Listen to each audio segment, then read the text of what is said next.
Greetings, viewers! Night here, bringing you another commentary on a Pokemon video. This time it's from a channel called The Smith Plays, who did a video called The Top 10 Worst Pokemon Sword and Shield Worst Designs. Now, I'm not going after this guy for having opinions, since there are some Pokemon from Galar that I don't like myself.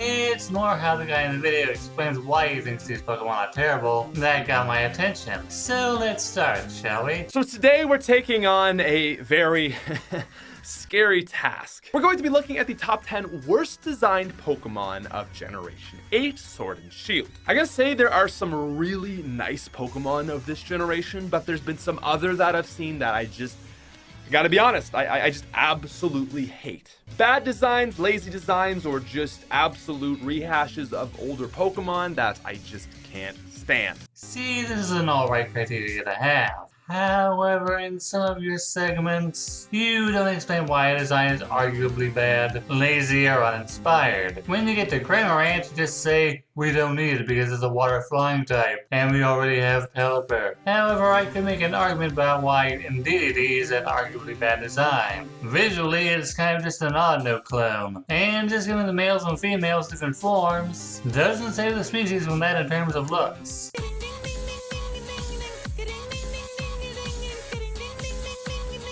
Also talking about rehashes, I want to talk about the Galarian Meowth line. So in Generation 7 we had Alolan Meowth and Persian, which I really didn't particularly love, but they were at least different. Actually, this line is also different, but terrible. So Galarian Meowth doesn't look great, albeit pretty much just kind of a different Meowth. But its evolution, Berserker, is pure garbage. I hate Berserker. It's a worse looking Galarian Meowth, and it's Steel type. What about this Pokemon is Steel? It's not Steel. I'm sorry, it's just objectively not Steel or Metal or anything of that nature.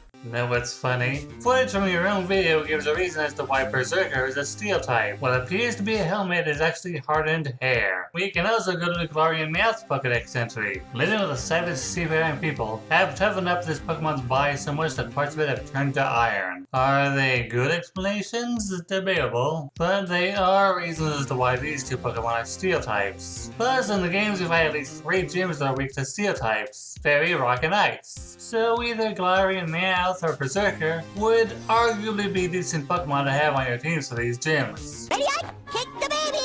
Kick the baby. Kick the baby. And moving on to number 7, we've got Impidimp. So as an actual battling Pokemon, and for what it's worth, I don't hate the whole family. I really love the final evolution of this Pokemon Grimmsnarl, but there's something about Impidimp that I just don't like. It's just kind of creepy and weird, and I don't like it. Okay, but how does being creepy make its design bad? You just say that its design personally creeps you out, but never explain what's wrong with it. I watched a video from a guy named Styler, and while I'm not sure whether I agree or disagree with his criticisms towards Impidimp, he at least explained why he doesn't care for its design. Impidimp just seems really confused on what it's trying to be. The big circular head and pastel color scheme suggest to me that I'm supposed to find Impidimp cute? But then you get to the face and it's just again, big circular eyes leaning into the cute, but then you get these tiny little pupils and this glare like it wants to stab me repeatedly in the chest cavity or make a very lucrative business deal. But then you get to the mouth and it's just a completely different emotion. This is all mischievous and impish, which would work really well if it weren't for those eyes. The nose is just really awkward as well, as from a lot of camera angles it just kind of blends into the rest of the face. Dragon Wing! Okay, so moving on to number 4, we've got the laziest design of Generation 8. Milkweed Snom and Galarian Mask say hi. This is Silicobra and Sandaconda. Okay, so visually you can probably already see my issue with this Pokemon. Is it the pasty color palette of the Pokemon? The sickly yellowish green eyes? Don't assume that your viewers are mind readers, man. Explain why you think its design looks visually bad. Okay, so the obvious bet is that they're just snakes. They are literally just snakes. So reckons Arbuckle and Viper. What's your point? The thing that makes me so mad about these two Pokemon is that they take words from ground. So they use the sill and sand words to give them the idea that, oh, they're these ground-dwelling snakes. They live in the desert and they're ground Pokemon. Oh no! Pokemon that have pun names! Never had those before, except for Charmeleon. And Squirtle, Spearow, Meowth, Rapidash, Slowpoke, Furry, Sneasel, Scizor, Beautifly, Superior, the Tepig line, Sock and Fro, Purloin, Incineroar, Toucannon, Comfy, Mimikyu. I could go on, but I think you get what I'm saying, right? And speaking personally, that needs a better design and name than Anaconda. I'll stick with my Harmony, thank you very much. Here's the thing about snakes. A lot of them live in desert areas. The thing that they tried to make unique with this Pokemon is an inherent trait of most snakes, which would be like the equivalent of calling a flying type Pokemon Bird Flymon. Fun fact, originally the flying type was called the bird type until the game developers realized that more things fly than just birds. But if you really hop on why these guys are ground types, I could argue that since Sandaconda is named after a snake species that hangs out in tropical locations and is known for doing most of its hunting in the water, that it shouldn't be a ground type, but perhaps a water type instead. I'll be linking a video from Loxton where he explains why all the ground types are that type. Who knows, maybe if he ever redoes it, he'll have a possible explanation for Sandaconda. Now moving on to number 3, a bit of a low blow here, but I kinda gotta say it. It is Galarian Stunfisk. Okay, I don't want to hate on Stunfisk. He has gotten too much hate over the years, and I truly just want to give him some love on this video. His new design is not that bad. It might even be better than the original, which isn't saying much, but still. My qualm here is with Game Freak. Why did this get a Galarian form? There are so many cool Pokemon that are deserving of a new form, and they went with Stunfisk. Just unnecessary. And on top of that, it's really not much of a change in design. One's a flounder, one's a bear trap. Regular Stunfisk is brown with a bit of yellow. Galarian Stunfisk's main body is gray with green paw prints, and that's resembling a Pokeball, and it has jagged edges that are a deeper shade of gray, which it uses to clamp down on its prey and keep them in place. Regular Stunfisk is ground electric. Galarian Stunfisk is ground steel. The designs and typings are completely different. Why do I feel that the only reason Stunfisk is on this list is because it was one of the most popular Pokemon to hate when Gen 5 came out. Now moving on to number 2, we've got probably the most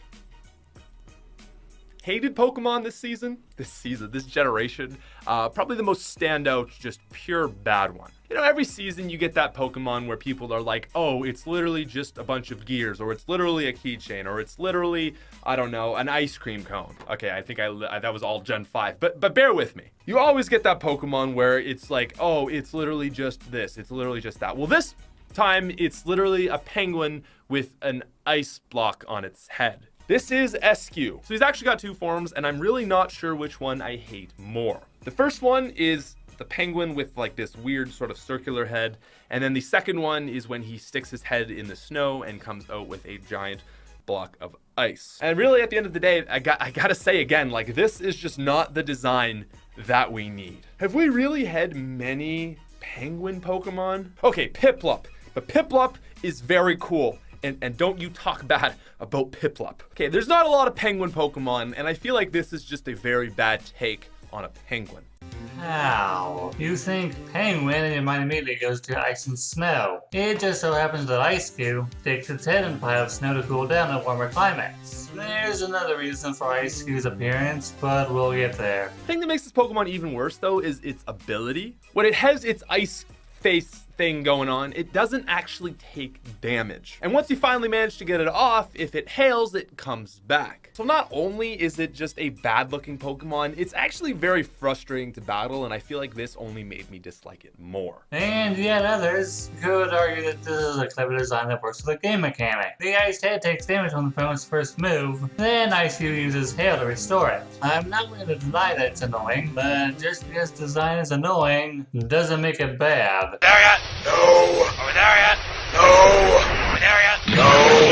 Over there yet? This is actually a 3-way tie. So in the video I talked about the 20 strongest Pokemon. These guys came up at the very start, and they are the fossil Pokemon. And these Pokemon are Dracozolt, Dracovish, and Arctozolt. Wow. Wow. So as far as creativity goes, you know, I don't even know if I could say that these deserve creativity. I mean, it's really not that ingenious to be like, let's just chuck the body of one Pokemon to the head of another and call it unique. Arctovish is the 4th fossil that I don't think that looks awful, but these other 3 are just scary. They're actually fairly strong Pokemon with good typing, and the fact that they look like this just ruined them for me. They could have been cool. They actually could have been kind of cool, and they're just not. If there was a way to combine the same fossil with the same fossil and just make like a Draco or something like that, I'd be interested. But what we got going on here is just, they're just disappointing. They're weird, creepy wastes of potential, and I'm really actually sad about that. While I'm not going to deny that these 4 are fugly as hell, there's a reason they look the way they do. These 4 Pokemon are based on scientists who would take several mismatching fossils and put them together. Consider the scientists who asked to define several different fossils so she can combine them, and doesn't seem to notice or care about how wrong these Pokemon look when revived. I'm betting these Pokemon are intentionally meant to look bad. And if you want to argue with me on Dracovish, it can't eat properly since its head is upside down. And I'm ending it here. Again, the fact that this guy has opinions isn't why I made this video. It's more how he conveyed them. If you're going to express your opinions, you need to do so properly so other people can get an idea of what you're talking about and possibly agree. There are also reasons for the Pokemon's types and designs, which you didn't seem to understand. Berserker being an example. If you do a list on character design again, I recommend doing as much research as possible to see if your criticisms will be valid. With all that said, this is Night saying thanks for watching, and please share your thoughts with me.